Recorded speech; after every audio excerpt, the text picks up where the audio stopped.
You've probably heard it 1,000 times. Your empathy is a superpower, a gift. It's what makes you a great friend, a caring partner, and a decent human being.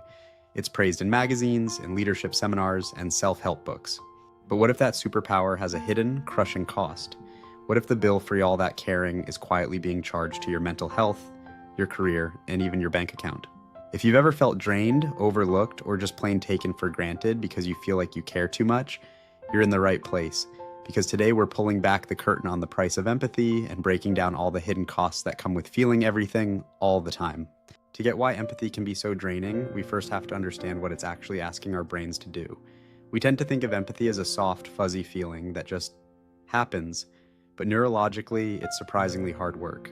In fact, there's a whole area of research built around something called the motivated empathy perspective, which suggests that empathy is so cognitively taxing that people will often choose to avoid it if they can.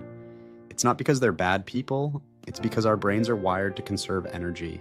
Think of your brain as running on a tight budget of mental resources. Every single task, from solving a puzzle to figuring out what to eat for dinner, makes a withdrawal.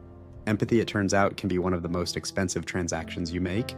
It requires you to do something called perspective taking, which is a fancy way of saying you have to quiet your own point of view, try to simulate someone else's, and process their emotions, all while managing your own. This whole process leans heavily on our executive functions, the same part of our brain we use for focus, memory, and making decisions.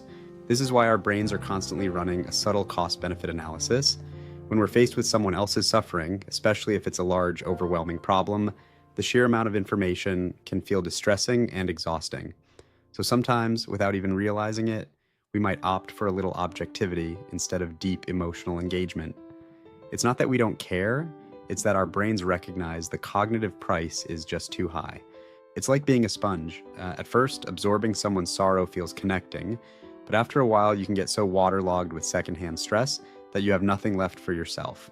That feeling isn't a personal failure, it's your brain's processing power hitting its limit.